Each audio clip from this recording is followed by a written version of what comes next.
las 7:46, saludo al doctor Iván Saquicela. Le digo presidente todavía porque según la doctora Camacho, usted dejó de ser presidente el 26 de enero. Buenos días, soy presidente en funciones, mi acción de personal es hasta el 5 de febrero y debo ser presidente hasta ser legalmente reemplazado, eso dispone la ley.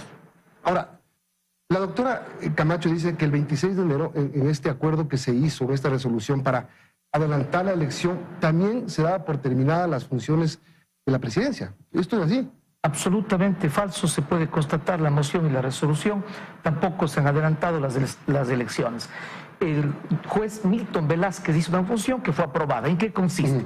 En que entre el 26 de enero y el 5 de febrero serían las elecciones. Decir que se convoca las elecciones y ya no se es presidente sería como cuando el CNE convoca elecciones para alcaldes o presidente de la República y dice, ahora que hemos convocado, usted ya no es presidente. Hay acción de personal hasta el 5 de febrero, tanto mi persona cuanto Katy Muñoz. Ahora, entonces, la Corte Nacional de Justicia no está en acefalía. Yo creo que no está en acefalía, hay un presidente titular. Lo que sí debemos, francamente, es evitar una crisis por criterios jurídicos que pueden ser equivocados. Yo una vez más llamo a la sensatez, a la ecuanimidad. Somos un alto tribunal de jueces. No podemos estar en una disputa por una presidencia en momentos, sobre todo como está el país, en un estado de guerra, donde el presidente de la República y todas las funciones del Estado debemos estar unidos. Yo lo que creo es que debe imperar el derecho y las normas son claras y concretas. En primer término, yo soy un presidente legítimo que fue electo por unanimidad. Estoy en funciones y en las elecciones del día viernes yo obtuve una amplia mayoría, 9 votos frente a 3 de la compañera Pero no Daniela suficiente Camacho. para ser elegido. No suficiente porque se requiere 2. Es un asunto que escapa a nosotros. ¿Por qué se presenta esto? Porque somos apenas 15 jueces, por cuanto el Consejo de Judicatura no llegó a nombrar a los 21 que determina la Constitución. 2 salidas en mi opinión. La una concertación o consenso. Dieron su palabra. Daniela Camacho dijo que si ella no tenía los votos suficientes, cedía. Y ella ha obtenido 2 votos, más el de ella 3 votos. Dice que no, le acabo de preguntar eso, dice que no llegaron a ese acuerdo. Siempre ha habido un compromiso de honor. La vez anterior también sucedió con Marco Rodríguez, que encontró su palabra. Pero bueno, eso es un compromiso de carácter... Si hubo el compromiso, según hubo usted. Un compromiso, absolutamente.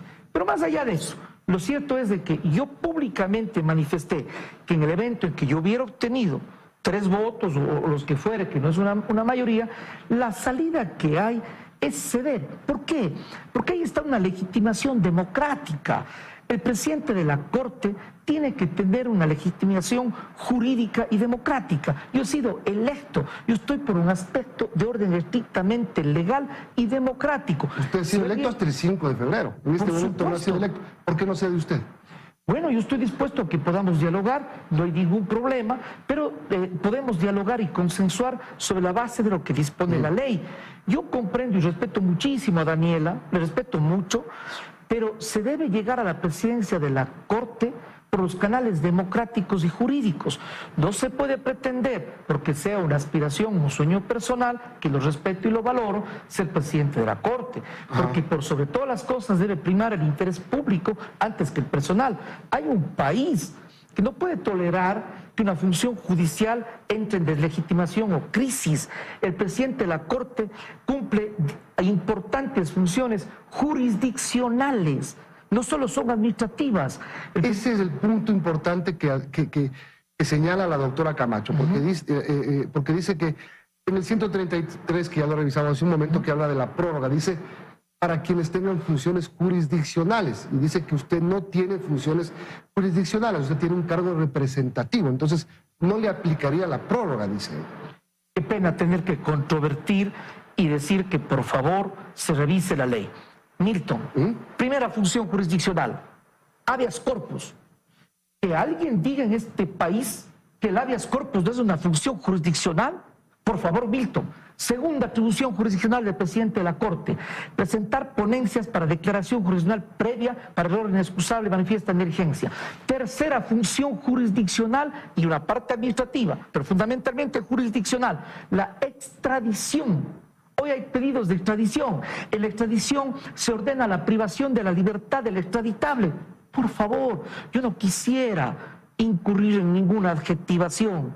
hay que estudiar las leyes y saber las atribuciones del representante del Poder Judicial, que preponderantemente es un juez con facultades jurisdiccionales. Que alguien me diga que lo mencionado no son facultades jurisdiccionales. Habla de la subrogación la doctora Camacho, de que le correspondería, por ser la más antigua en este momento, ser la subrogante. Esa figura no existe. Dice que sí, porque hay el 211, que lo estaba buscando justamente porque lo perdí. A ver, espere. 211. Subrogación del presidente o presidenta. En caso de impedimento o ausencia de la presidenta o presidente, le subrogará la jueza o el juez más antiguo según la fecha de nombramiento. En primer lugar, existe una figura para las cortes provinciales.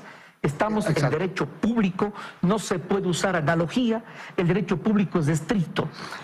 Habla de las cortes provinciales. De las cortes provinciales.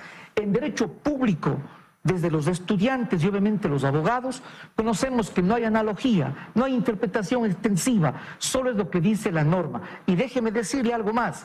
Algún momento en el Código Orgánico de la Función Judicial, cuando no existía la figura del presidente subrogante para elegir, había aquello del primer nominado, ni siquiera más antiguo. Esa norma fue derogada. No se puede crear una norma jurídica. Las juezas y jueces del país, del más alto tribunal, tenemos que dar muestras de respeto a la ley y la ciudad jurídica, no crear una situación. Se tiene que ser presidente de la Corte o presidenta con legitimidad y en democracia y en respeto al derecho. Mire usted, aquí está el artículo 121 del Código Orgánico de la Función Judicial. ¿Lo podemos ponerlo para...? Claro que sí, gracias. Ahí. El artículo 121. Mire, en forma breve, ¿qué dice el artículo 121? Dice, los servidores de la función judicial. Rapidito lo hicimos. ¿Perdón? Rapidito lo hicimos. Ya. Léalo los... Ya, dice lo siguiente. La servidora o servidor de la función judicial que hubiese cesado en el puesto desempeñará funciones prorrogadas hasta ser legalmente reemplazado. Pregunto, ¿yo no soy servidor judicial? El propio Código Orgánico de la Función Judicial, en el artículo 38, dice quiénes son servidores judiciales. ¿Quién es el primer servidor judicial? Un juez. Pero ahora vamos a ejemplificar. Notarios, servidores judiciales se encuentran prorrogados 3 años. Fiscales provinciales se encontraron prorrogados. ¿Hasta cuándo? Hasta ser legalmente reemplazados. Los notarios no han sido legalmente reemplazados, no ha habido concurso, están prorrogados. En el año 2010 fueron prorrogados los jueces de la Corte Suprema de Justicia. En otras instituciones se encontró en funciones prorrogadas el Procurador General del Estado. En otra institución, el CNE, se encuentran prorrogados la presidenta y sus consejeros. En el 2010 fueron prorrogados los alcaldes y concejales del país porque se unificó las candidaturas a presidente y alcaldes. Milton, yo no defiendo un cargo, yo defiendo el derecho y la institucionalidad. Haré respetar la ley y la ciudad jurídica. El país escucha, los jóvenes, los estudiantes. Cuidado con incurrir en que una pretensión, por legítima que sea, le ponga en mal predicamento a la Corte. Nosotros tenemos que dar muestra y ejemplo de respeto a la ley. Las leyes son claras, escritas, no sujetas a analogías ni interpretaciones extensivas, menos, quizá, antojadizas. Para buscar destrabar esto, doctor Saquicela, ¿tiene que haber una nueva convocatoria o tiene que continuarse la sesión del viernes? ¿Quién la instala? Por ahora, en lo que es la sesión, preside Katy Muñoz. ¿Por qué? Porque yo soy candidato y yo me excusé por respeto. ¿Ella está en funciones? Por supuesto. Porque dice la doctora Camacho que ella tampoco está en funciones porque terminó el periodo. Esa es una opinión que no es compartida por los jueces y juezas de la Corte Nacional. Hay una acción de personales hasta el 5 de febrero. No es la doctora Camacho ni nadie que puede decidir hasta cuándo yo soy. Yo soy presidente hasta el 5 de febrero. ¿Por qué el 5 de febrero? Porque se cumplen 3 años de periodo. Sí. Y luego hay que decidir entonces, en mi opinión, la norma es clarísima de que se deberá estar en funciones prorrogadas hasta ser legalmente reemplazado. He ejemplificado las situaciones que pasan en el país con otras instituciones y he dicho, cuidado con error. El presidente de la Corte, si bien tiene funciones de ámbito administrativo, es el primer juez cumple funciones jurisdiccionales. Dicho de paso, yo tramito extradiciones. ¿Se imagina el problema de que quizás se acuse de nulidad de procedimientos de extradición de casos tan relevantes porque un presidente de la Corte desconoce que es una facultad jurisdiccional?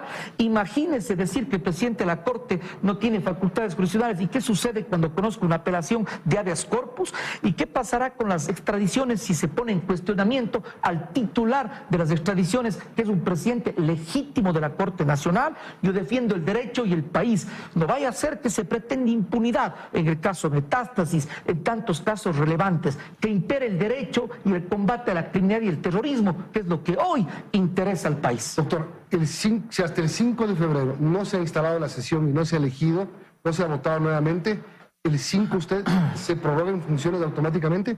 Eso es lo que dispone la ley. No necesita de una votación.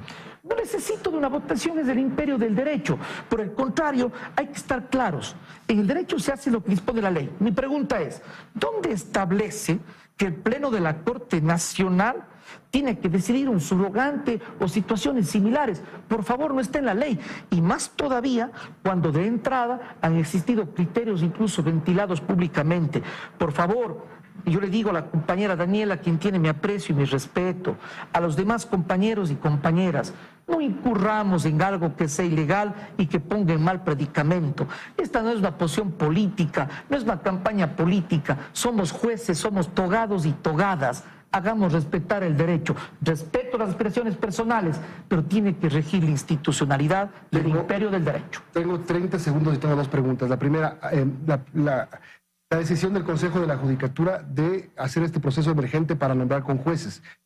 Hay el riesgo y hay el temor de muchas personas de que vengan con jueces de provincias donde hay procesados por el caso Metástasis, que fueron parte de la función judicial. Yo tengo la misma preocupación. La competencia es del Consejo de Judicatura, de acuerdo, pero resuelva en conformidad con el derecho. Por eso, Milton, es mejor los concursos de oposición y méritos con legitimidad y para que haya independencia. Nosotros estamos en esta situación, no digo el actual Consejo, en general, las decisiones que ha adoptado.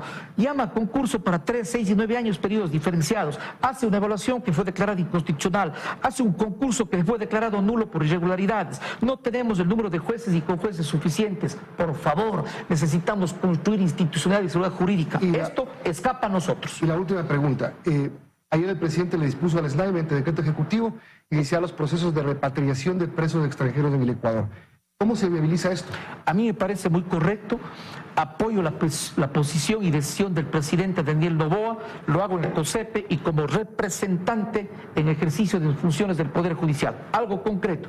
Hoy, a las 10 de la mañana, he hablado con el general Saldumbide, director del SNAI, nos visitará en la Corte con su equipo técnico, precisamente para analizar este respecto y ver como Poder Judicial cómo podemos contribuir. Este es un asunto de Estado, donde el país y el Estado deben estar unidos para combatir el terrorismo, que es lo que nos ocupa como funcionarios públicos y como Corte Nacional. Muchas gracias. Gracias, a usted, presidente de la Corte Nacional de Justicia. Terminamos, vienen las noticias locales. Buenos días.